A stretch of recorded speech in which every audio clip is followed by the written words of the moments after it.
de la palabra. Yo, como siempre, voy a poner acá mi cronómetro para no irme de largo, ¿no? De repente nos vamos hasta las 8. Entonces mejor acá lo pongo cerca de mí para ver cómo estamos con la hora.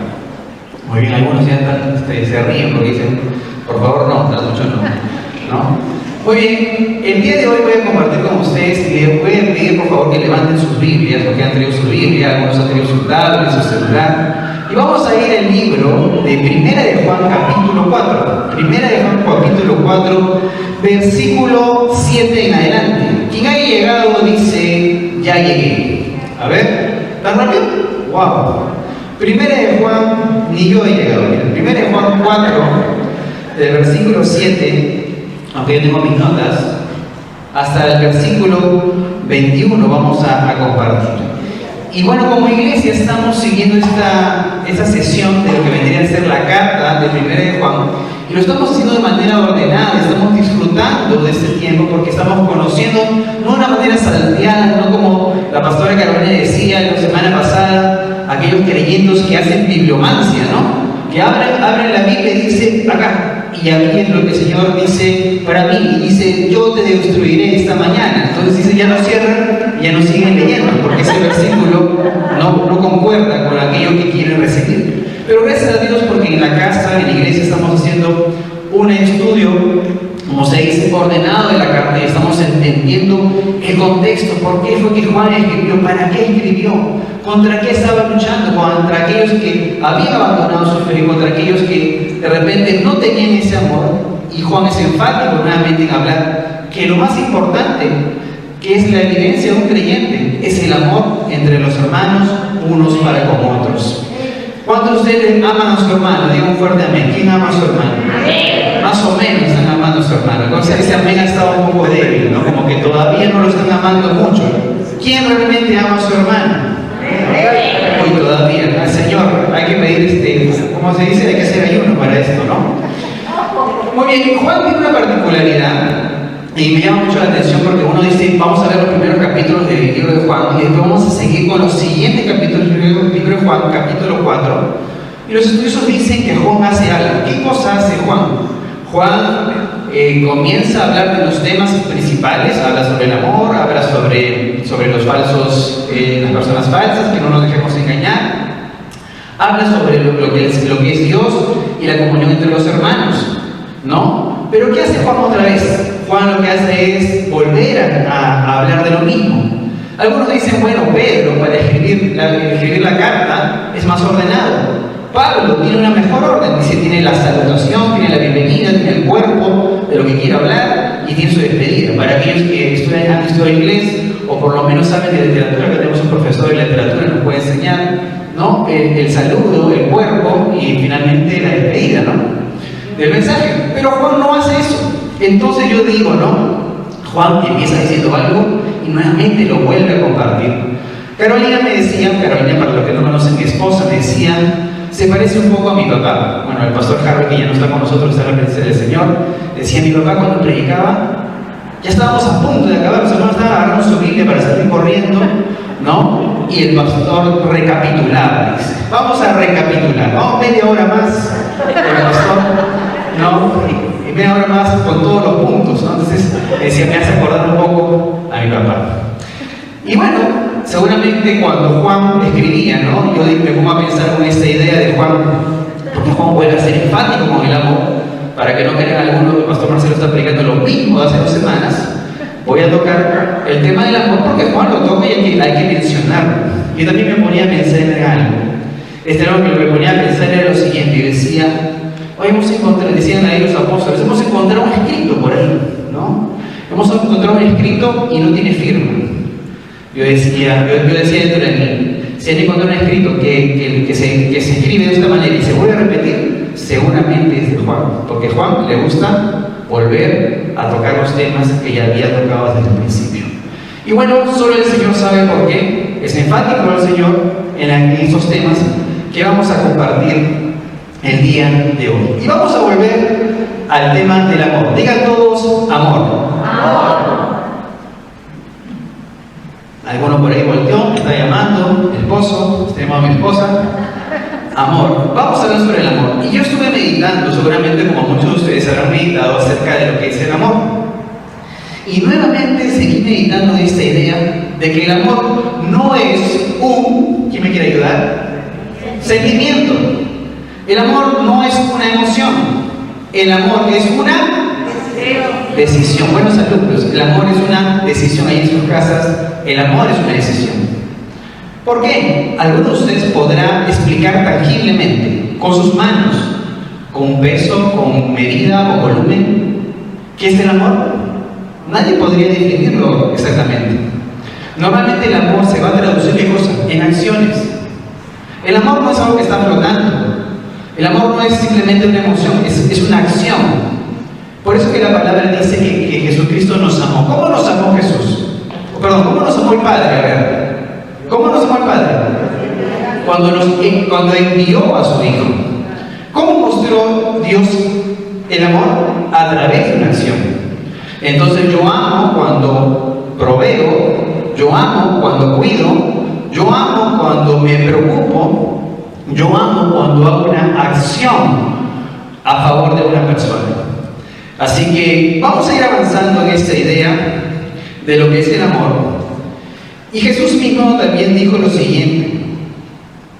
Cuando Jesús dijo que amáramos a nuestros enemigos, no dijo cuando sientas amar. Levante la mano, ¿quién siente amar a su enemigo? A ver, ¿cuántos consagrados están aquí, casi ángeles?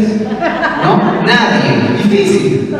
Porque la palabra dice que es fácil amar a aquel que te ama, pero lo difícil es amar a aquel que no te ama. Pero si Jesús te dice que ames al que no te ama, ¿será el amor un sentimiento o será el amor realmente una decisión? Es una decisión, porque nadie siente amar, como les decía hace 2 semanas, aquel que te cierra con el carro. Nadie lo quiere amar, lo quiere bendecir de otra forma, ¿no? Que es distinto. Entonces, el amor, por supuesto, es una decisión. Entonces, si entendemos que el amor es una decisión, vamos a decir, acá se está mostrando el amor de Dios. Acá también se está mostrando el amor de Dios para con los hermanos. ¿Cómo es que se demuestra este amor? Entonces, nosotros, ¿cómo debemos amar a aquel que nos aborrece? Con gentileza. ¿Cómo debemos amar a aquel que quiere lo malo para con nosotros? Con amabilidad, con cortesía, ¿no? Con bondad. El amor, por supuesto, es una acción, no es una emoción. El amor es una decisión. Digan todos, decisión. Y vamos a una primera parte, y vamos a compartir esta primera parte, que tiene que ver con el amor es de Dios. Vamos a situarnos en el versículo 7. Voy a leer con ustedes el versículo 7 y el versículo 9. Estoy leyendo con ustedes la versión Reina Valera del 60. Dice lo siguiente, y ustedes me acompañan seguramente con la vista, con sus Biblias, ¿no? Me acompañan también, de repente los que no han traído su Biblia, también aquí en la pantalla está apareciendo el versículo. Dice la palabra, amados, amémonos unos a otros, porque el amor es de Dios. Todo aquel que ama es nacido de Dios y conoce a Dios, y el que no ama no ha conocido a Dios, porque Dios es amor. En esto se mostró el amor de Dios para con nosotros, en que Dios envió a su Hijo unigénito al mundo para que vivamos por Él. La evidencia del nuevo creyente, ¿cuál es la evidencia del nuevo creyente? La evidencia del nuevo creyente es que el nuevo creyente ama. ¿Cómo ama? ¿Como el mundo ama? ¿Con besos? ¿Con abrazos? No. ¿Cómo ama? Con acciones. Que procura qué cosa, el bien para mi prójimo. ¿Cómo te estoy llamando yo cuando yo te cedo el asiento? ¿Cómo te estoy llamando yo cuando yo me preocupo por tu necesidad? Y eso lo dice la palabra. Cuando dice la palabra que no cierro mi mano porque sé que hay necesidad, entonces cierro mi mano para poder mostrar amor. ¿A través de qué? De dar. Estoy amando a las personas, ¿no? Y esto solamente se puede lograr porque dice, Señor, qué difícil es amar. ¿Cómo se puede lograr? Solo a través de la comunión con Dios y la obra del Espíritu Santo en nuestras vidas y en nuestros corazones. ¿Cómo amar con este amor tan corrompido que es el amor propio que a veces tenemos o el amor que no tenemos para con otros, en este falso amor que algunos creen tener, si realmente en el hombre no hay amor. En el hombre normalmente existe egoísmo, en el hombre normalmente existe rencores, pleitos, enemistades. En el hombre normalmente uno está buscando lo suyo propio y no el que está al frente. Pero si tú buscas el bien del otro es porque Dios está obrando en tu corazón. Si tú estás procurando el bien para otro, estás mostrando amor porque Dios ya está haciendo una obra en tu vida. Entonces solamente no es otra cosa que la obra del Espíritu Santo de Dios en nuestros corazones. Él nos puede ayudar. Por eso que uno levanta sus manos y dice: Señor, no he amado como tú lo pides, pero te pido que me ayudes a hacerlo, que me ayudes realmente a tomar la decisión clara. Y acá esto tiene que ver con una decisión. Decidir qué cosa, amar. Decidir hacer lo correcto, decidir hacer lo bueno. No, Señor, me echo mi cama, cuando sienta amor, ahí me voy a parar. No, porque el amor no es un sentimiento, el amor es una decisión. Y Dios nos ordena en su palabra que amemos cuando sintamos o que simplemente amemos. Que amemos. No está diciendo sobre un sentimiento, sino está hablando nuevamente sobre una acción. Ahora, cuando la palabra de Dios dice, por ejemplo, ¿qué quiere decir que Dios es amor? ¿Acaso esto es literal? No, no es literal. No es que Dios es amor, sino que esta porción está hablando de que el amor es un atributo de Dios. Que Dios se mueve en esta acción. En el dar, en el proveer, en el enviar, en el rescatar, en ayudarnos, en tratarnos con misericordia, el darnos de su gracia, ¿no? No es que Dios sea amor, sino que esta es la esencia de Dios. Lo que Dios hace es un atributo de Dios, y por eso Juan dice que Dios es amor, hablando, como se dice, haciendo un círculo sobre esta idea de que Dios obra de esta manera, obra con su amor. Primero de Juan capítulo 4, y seguimos en adelante ustedes con sus Biblias, yo también por aquí con mis notas. Primero de Juan capítulo 4, versículo 10 al 11. Dile que está a tu lado: ¿estás escuchando la palabra de Dios?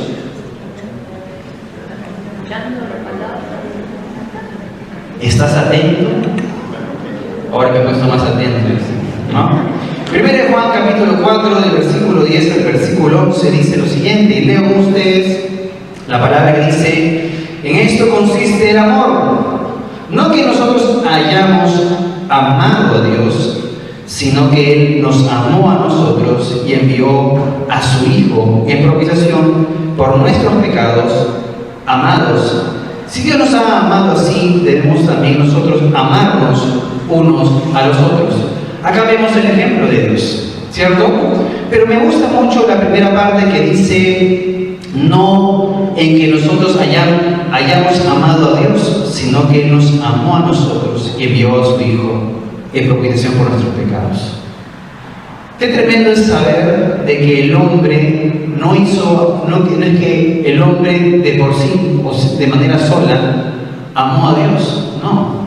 Simplemente Dios hizo primero, o sea, Dios se mostró primero al hombre, y el amor que nosotros le tenemos a Dios es una retribución. No que nosotros decimos: no, yo decido amar y yo voy a amar a Dios. No, dice la palabra que Él se acercó primeramente a nosotros. ¿Y cómo lo hizo? A través de la muerte en la cruz de su Hijo Jesucristo. ¿Para qué? Porque nosotros en nuestra propia justicia no podíamos salvarnos a nosotros mismos, ni nadie es perfecto, ¿no?, en esta tierra, solamente Dios. Así que Jesucristo, el perfecto, el Cordero perfecto que fue la cruz, es el único que realmente podía liberarnos de la condenación.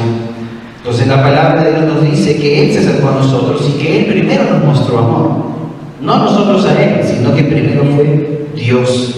Y esto es poderoso. ¿Por qué? Porque como el mundo trata de amar. El mundo trata de amar cosa como una respuesta para recibir algo. Normalmente este amor está envuelto de una idea de qué cosa, qué voy a recibir, o voy a hacer esto para recibir algo a cambio. Ese amor es un amor interesado. Ese amor no es el amor que la palabra de Dios nos insta y nos habla en 1 Corintios 13. ¿Qué sería bueno reforzar? Y vamos a reforzar aquí esta expresión cuando dice que nuevamente el amor no es una emoción, porque dice la palabra, expresa, dice que Él amó. ¿Y cómo amó Dios? Por medio de una acción. ¿Y cómo se traduce esa acción? Con la palabra envió. Quiere decir que nuevamente Dios muestra su amor a través de una acción. Entonces eso reafirma este concepto en nuestros corazones. Usted dirá, Pastor Marcelo, gracias por la ayuda. Y yo diré gracias a Dios, porque cada versículo nos hace entender que el amor no es un sentimiento, sino que el amor es una acción. Entonces cuando Dios nos dice que amemos, no te está diciendo que lo sientas, te está diciendo que lo hagas, ¿no? Debemos ser empáticos también, y que verdad, en la verdad de que no hay ni a uno solo que sea justo. Dice la palabra que no hay nadie que busque a Dios. Vamos a ir a Romanos, este versículo muy conocido, Romanos capítulo 3, del versículo 11 al versículo 12, que nos habla de esta gran verdad, porque dice, no es que yo me acerqué a Dios, ¿cómo voy a acercarme yo a Dios? ¿Qué cosa hay en mí realmente? Pero dice la palabra, no hay quien entienda, Romanos 3, 11 al 12, no hay quien entienda, no hay nadie que busque a Dios. Todos se desviaron, algunas se hicieron inútiles. No hay quien haga lo bueno, no hay ni siquiera uno. No, el hombre de por sí no busca a Dios. Hace poco hablaba con alguien en mi trabajo y esta persona estaba en una reunión con otras personas y decía, y dijo en voz alta, claro, todos buscan a Dios cuando hay problemas, todos buscan a Dios cuando hay necesidad, pero ¿quién busca a Dios cuando todo está en paz? ¿Quién busca a Dios cuando hay tranquilidad? ¿No? Me hizo acordar un poco a ello, ¿no? Y es cierto, muchos de nosotros respondemos a la búsqueda de Dios ante una necesidad, estamos buscando algo de Dios. Pero ¿qué tiene que pasar en nuestras vidas? Si de repente fue el pretexto de la enfermedad, fue el pretexto de la pandemia, fue el pretexto de una desilusión amorosa, fue el pretexto de un divorcio, fue el pretexto de una ruptura, fue el pretexto de una muerte, fue el pretexto de una enemistad, que tú estás hoy delante de Dios, que simplemente ha sido la puerta para de repente acercarte a Dios y decir, bueno Señor, esa fue la manera, pero yo persevero no porque tengo problemas, persevero porque conozco quién es Dios. Persevero porque conozco cada día más de Dios. Y lo busco no porque Él me va a ayudar en todas las cosas, sino porque Él es Dios y Él merece ser buscado, por supuesto, adorado, ¿no? Venerado. Y él merece, por supuesto, toda nuestra adoración y toda nuestra alabanza. Venimos a la casa de Dios para darle de nuestra alabanza. Venimos a la casa de Dios para bendecir su nombre y para darle honra a su palabra, para que esta palabra siga calando en nuestros corazones. Entonces, si el hombre no busca a Dios, nosotros tenemos que acercarnos a Dios, tenemos que tomar la actitud, la acción, ¿no? ¿No? El hombre no busca a Dios, sí, no busca a Dios, el hombre no lo hace. Pero ¿qué tenemos que hacer nosotros? Tenemos que tomar la acción, ¿no? ¿De qué cosa? De realmente decir, voy a buscar a Dios de ahora en adelante. Hoy tomo una decisión, hoy vine a la casa de Dios, vine a escuchar la palabra de Dios, el pastor habló sobre esto. Señor, yo quiero empezar a buscarte, no por una necesidad, quiero empezar a buscarte porque tú eres Dios, quiero conocerte. Quiero realmente saber quién eres para con mi vida y qué es lo que tú quieres de mí. Alguien me hablaba también no hace mucho, me decía, salieron unos análisis y el hombre estaba sano. Me dijo, quiero conocer el propósito de Dios para con mi vida. ¿Por qué Dios me da vida? ¿Para qué Dios me da vida? Quiero saber cuál es el propósito por el cual estoy aquí. Y por supuesto, todos nacimos, no porque sí, ni por una casualidad, todos nacimos con un propósito específico de Dios, y esa es la búsqueda que tenemos que tener constantemente en Dios. ¿Cómo sabemos qué quiere Dios en nuestras vidas? Leemos nuestra Biblia y sabemos qué es lo que Dios quiere, pero a medida que pasan los días el Señor te va a ir llevando seguramente a hacer lo bueno y lo correcto para con quienes están cerca de ti. ¿Cómo voy a amar a Dios si no tengo también de repente, como se dice, al Espíritu Santo de Dios? Es necesario, por supuesto, que exista esta invitación. ¿El hombre cómo ama? Según los psicólogos, el hombre ama con un amor eros, que no es otra cosa para mí que el amor sexual, el amor simplemente carnal, que busca intimidad, pero no es un amor sincero, es un amor egoísta, ¿no? Es un amor que está buscando un beneficio. Los psicólogos también dicen que existe un amor filio, no sé exactamente la pronunciación, pero es el amor entre hermanos. Y yo me ponía a meditar, amor entre hermanos. Pero no fue Caín aquel que mató a su hermano. ¿Cómo es esto que existe un amor así porque sí? Entonces yo caí en esta idea que es necesario que el Señor entre en nuestras vidas y en nuestros corazones para amar como debemos amar, de manera desinteresada, de amar como realmente debemos amar, porque el hermano no es que yo siento amor con mi hermano, no, ¿qué cosa? Yo quiero el mejor plato, ¿no? Cuando le sirven a Adriana y el lugar, ¿qué hacen? Toma, hermanita, te doy el pollo más grande, no, trae para acá, ¿por qué más para ella? ¿No? O un poco más lo pesan, lo miden, sacan la regla, la huicha, ¿no? ¿Por qué? Porque normalmente está en el corazón del hombre, ¿no? En los hermanos, ¿quién tiene hermanos acá? ¿Cuántos le damos su comida a sus hermanos? Se la regalaban, a ver. Algunos se dejaban, que es diferente, ¿no? Pero normalmente no está eso en el corazón del hombre. El corazón del hombre está buscando normalmente lo suyo. Entonces, por eso que hablo que es necesario que Dios entre a nuestras vidas y nuestros corazones. ¿Cuántos tienen a Cristo en el corazón? Levanten su mano. Amén. Gloria a Dios por ello. Si aún no le has invitado a Jesucristo a ser tu Señor y Salvador personal, por supuesto, te invitamos a hacerlo.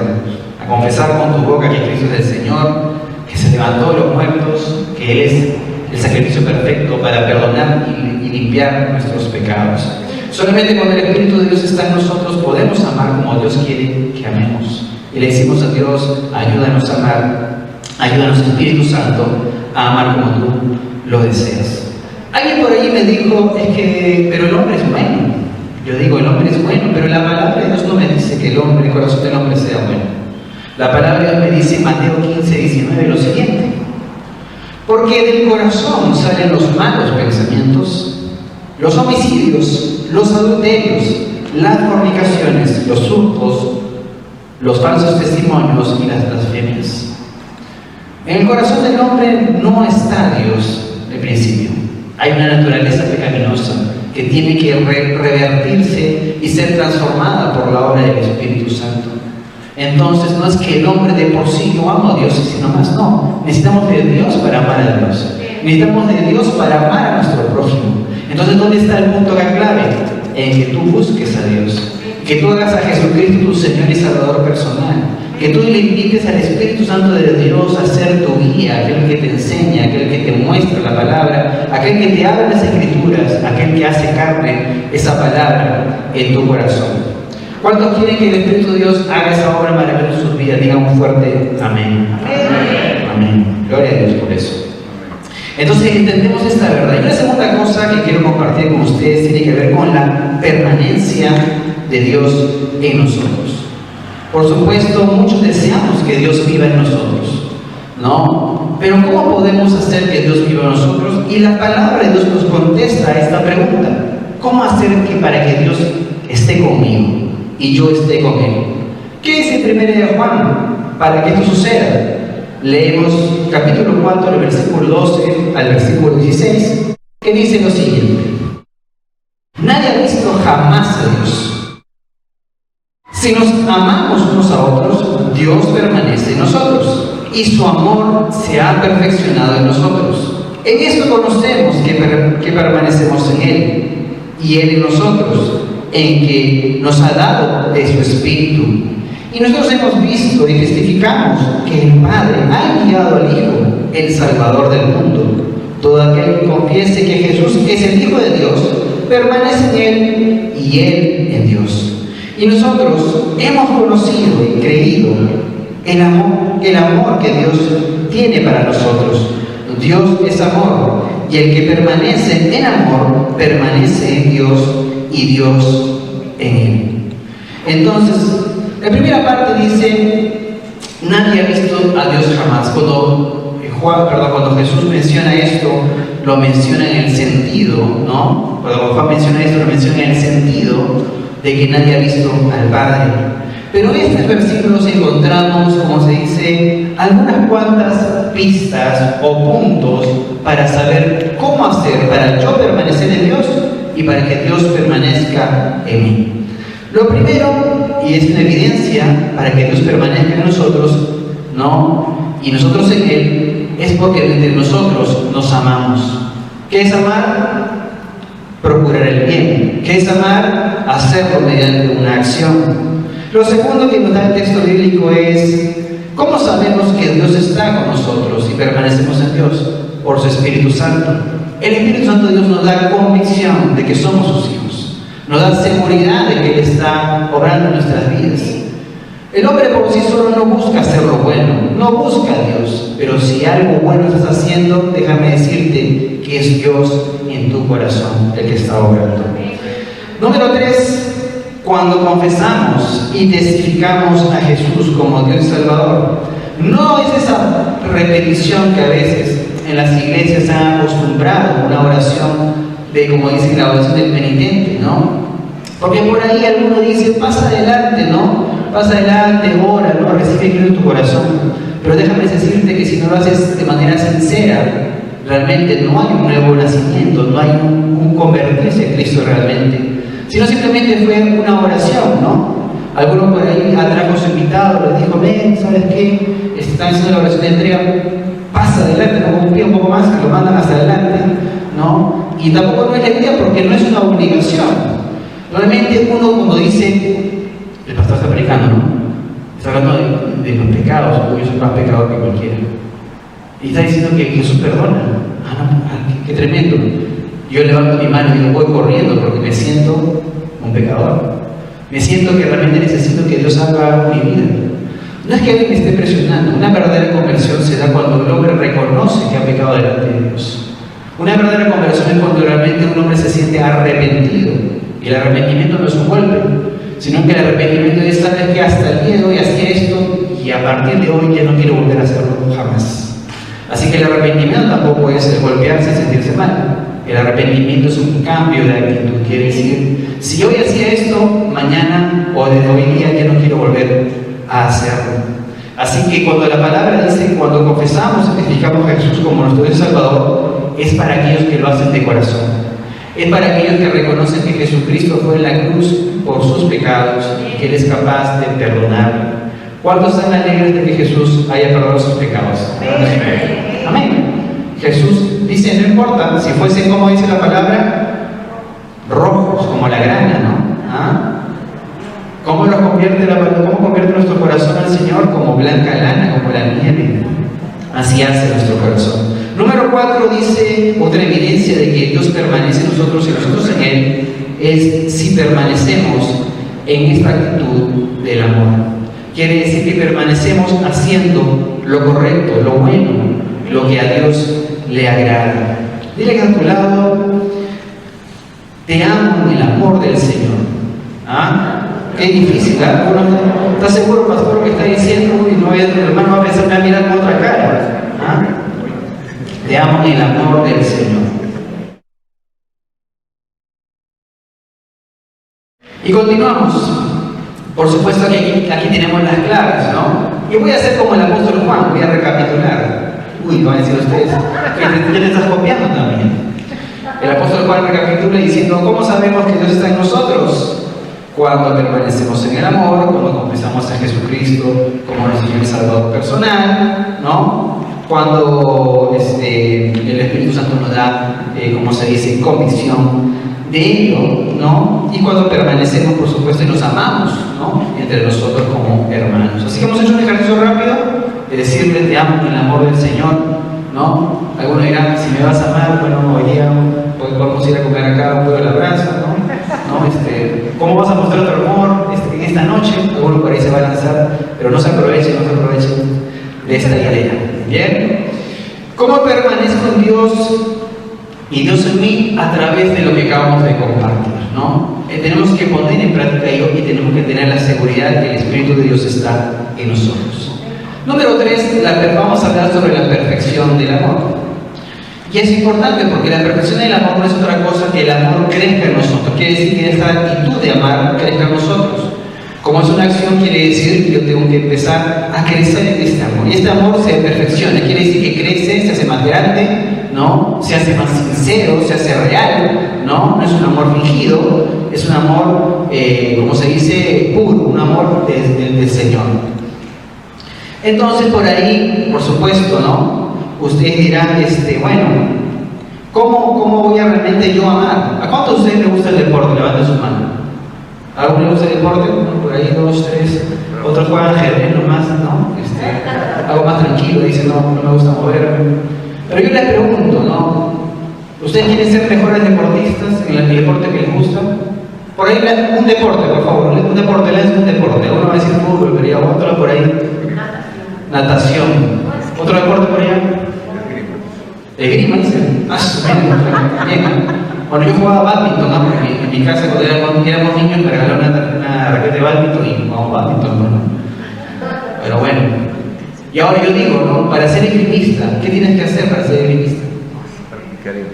Practicar, ¿no? Entonces yo digo, ¿cómo voy a crecer, por supuesto, en el amor? Practicando. Digan todos, practicando. Quiere decir, haciendo la obra de amar a otras personas. ¿Cómo perfecciono el amor? Dando amor a otras personas a través de mis acciones y de mi actitud.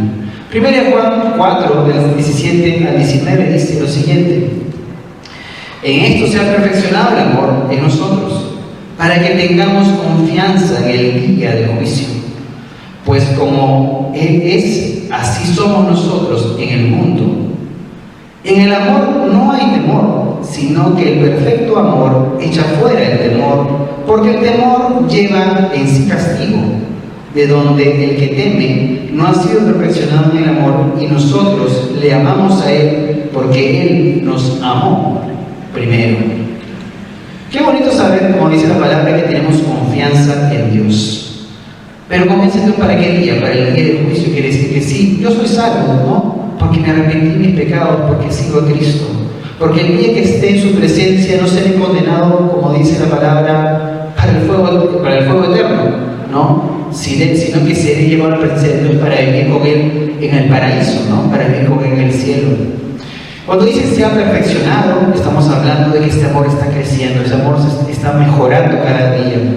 Y entonces, por supuesto, ¿qué hacemos nosotros? Lo ponemos por obra, practicamos este amor para con los demás. Pero cuando hablo sobre el temor acerca del juicio, estamos hablando básicamente acerca del tiempo en el cual tenemos que estar delante del Señor. Y a veces seguramente yo o otra persona habrá hablado sobre este versículo de que el perfecto amor echa fuera el temor. Seguramente nos habremos enredado o alguien se habrá enredado, pero el contexto específico de este versículo, cuando dice que el perfecto amor echa fuera el temor, está hablando de que esta persona ya ha sido renovada en el Señor y tiene ese amor. Como dice en versículos anteriores, se parece al Señor y por eso no tiene temor de qué. De algo afuera, no tiene temor del día en el cual esté delante de la presencia de Dios. El versículo está hablando específicamente sobre el día del juicio. El día que después de que nosotros muramos, dice la palabra, no existe purgatorio, no existe el lugar de los muertos, no existe una misa para ayudarme a entrar, una ayudadita, tú que te quedaste en vida, dame una ayudadita para entrar al cielo, no existe eso. Porque la palabra dice que después de la muerte es el juicio. Y el Señor, ¿qué cosa le dijo al ladrón que estaba al lado? No, hoy mismo estarás conmigo en el paraíso. Entonces la palabra de Dios es enfática sobre esta idea. Y cuando habla sobre este perfecto amor, echa fuera el temor, es el perfecto amor de Dios en el sentido de que tú ya estás en el Señor. Y ya no tienes temor de qué cosa, del día del juicio. No tienes temor porque cuando tú partas de esta tierra y estés en la presencia de Dios, no tienes temor porque sabes que estás seguro que Él te ha dado la salvación. A eso se refiere el versículo. Y es exactamente lo que el versículo nos enseña. ¿Qué más? Cuando uno ama, está seguro, ¿no? Está seguro de que está en Dios, porque es una evidencia. Yo amo, entonces yo estoy haciendo el bien. Entonces Dios está haciendo una obra en mí y eso me da seguridad para el día de mañana. Y otra parte muy importante y que tiene que ver con la idea del mensaje es esta idea de que el Señor nos insta a nosotros a cambiar. ¿A qué sentido? A mejorar, a parecernos cada día más al Señor. Yo he puesto aquí en mis notas algo que dice, pues como Él es, así somos nosotros en este mundo. Y por supuesto, no es otra cosa que un llamado de parte de Dios a reflejar el carácter, ¿no?, de Cristo en nuestras vidas. ¿Cómo sabrán las personas que son de Cristo? Dice la palabra, por el amor entre ustedes, por la unidad. Palabra de Jesús, ¿no? ¿Cómo sabrán que son de Cristo? Por la unidad y por el amor. Así que el énfasis de Juan es que nosotros manifestemos el carácter de Cristo a través de qué cosa, a través de nuestras buenas acciones, que son en sí el amor que mostramos a nuestro prójimo. Porque de nada sirve que aprendamos o que sepamos lo que dice la Biblia, ¿no?, si no tomamos decisiones claras para cambiar. Entonces la pregunta aquí, estamos avanzando ya hacia el cierre de este mensaje, es si tú realmente estás amando. Y si no estás amando, esfuérzate en amar, porque eso es lo que Dios espera de ti, ¿no? ¿Y cómo estás tú manifestando el carácter de Dios en tu vida para con los demás? ¿Realmente estás manifestando ese carácter? ¿Realmente estás pareciendo a Cristo en el sentido de que estás dispuesto a ayudar a hacer lo bueno, a hacer lo correcto? ¿Realmente estás saliendo de tu egoísmo para vivir una vida que a Dios le agrada? Finalmente, número 4, el amor puesto por obra. Como hablamos hace un momento, para poder realmente mejorar o perfeccionar este amor, tenemos que practicar este amor. Y este amor es un amor que toma decisiones. 1 Juan, capítulo 4, del versículo 20 al versículo 21, dice lo siguiente. Si alguno dice, clarísimo, yo amo a Dios y aborrece a su hermano, es mentiroso. Pues el que no ama a su hermano, a quien ha visto, ¿cómo puede amar a Dios a quien no ha visto? Y nosotros tenemos este mandamiento de él: el que ama a Dios, ame también a su hermano. ¿Tú amas a Dios? ¿Cuántos aman a Dios? Entonces Dios te dice, ama también a tu hermano. Porque dice, aquel que dice que ama a Dios pero no ama a su hermano, el tal es mentiroso. La palabra es clara, exacta, directa. El Señor no anda con rodeos, no da la vuelta para decirte las cosas, te dice las cosas de frente. Entonces la pregunta aquí para cerrar es, ¿cómo estás amando tú? ¿Estás amando a tu prójimo primero? Primero habría que preguntar si lo estás amando. ¿Estás amando a tu prójimo? ¿Estás amando a tu hermano? ¿Estás amando a los que están cerca de ti? Si lo estás amando, ¿cómo lo estás amando? ¿En tus fuerzas o con las fuerzas del Señor? Pídele al Espíritu Santo de Dios que te ayude, que te ayude realmente a hacer las cosas como Él desea. Alguien dirá por ahí de repente, yo no puedo amar, ¿no? Porque mi corazón está dolido, no puedo amar porque estoy dañado y por eso no puedo amar. Pero ese es el gran problema. ¿Por qué no puedes amar? Porque te has centrado en ti mismo. Cuando te centras en ti mismo, simplemente, ¿cómo vas a amar? Si solo estás pensando en tus dolores, en tus debilidades, en lo que te hicieron, primero no perdonas a aquella persona. Aunque sabemos que el perdonar es difícil, pero como te concentras en ti mismo, es difícil para esa persona que dice, yo no puedo amar porque tengo heridas. Es que ese es el gran problema, se ha centrado primero en sí mismo. Pero la persona dice la palabra que tenemos que amar a las personas, tomar la decisión de amar. Entonces, uno tiene que decidir, por ejemplo, como dice la palabra. Si amas a Dios, entonces ama a tu hermano. Y eso no es otra cosa que un mandamiento. Y un mandamiento se traduce igual a un mandato. Y un mandato no es otra cosa que una orden. Dios te dice, ama a tu hermano. Porque es la manera que dice la palabra que tú primeramente me amas a mí. Cuando la palabra dice que nos acercamos a Dios y la palabra dice que si nosotros no perdonamos a nuestros hermanos, no seremos perdonados. Dios no está diciéndonos primero que hagamos lo correcto para recibir de Dios retribución. Primero tenemos que tomar la decisión y la actitud primero de amar, de perdonar para ser perdonados, de amar para ser amados. Y eso no dice la palabra de Dios. ¿Lo dice el pastor Marcelo? No, lo dice la Biblia, ¿no? La palabra de Dios. Les he leído de lado a lado, del versículo 7 hasta el versículo 21, sin faltar ni un solo versículo, para que la palabra se dé completa, ¿no?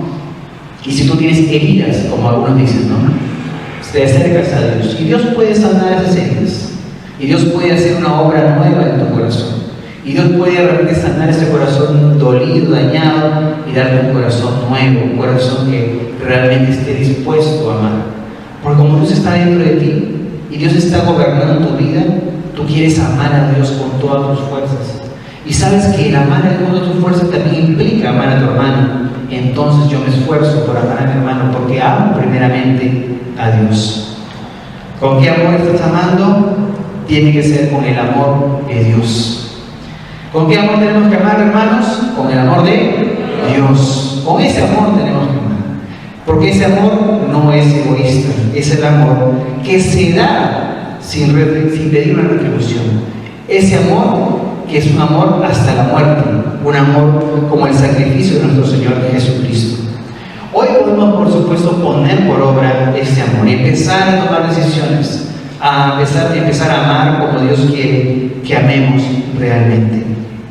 Y si hacemos todo esto que acabamos de hablar, ¿no?, sobre el tema de este mandamiento del amor, entonces vamos a reflejar, como dice la palabra, que es la meta de este mensaje y la meta por lo cual Juan es enfático en el amor. La meta es reflejar el carácter de Cristo para aquel que no lo tiene. Muchas personas están afuera sin consejo. No hace mucho alguien me hablaba sobre una persona que tenía una amiga, y esta amiga estaba muy preocupada por todas las cosas que habían pasado en casa. ¿Por qué? Porque la joven sobrina se había suicidado. Y no hace mucho hablaba también con otra persona y me decía, yo comparto normalmente con alguien y esta persona tiene pensamientos de suicidio. En el mundo y en la juventud, ¿no?, hay mucha necesidad, Señor. Pero nosotros no podemos cerrar nuestros corazones. Tenemos que estar dispuestos a amar a aquel que necesita realmente del amor de Dios.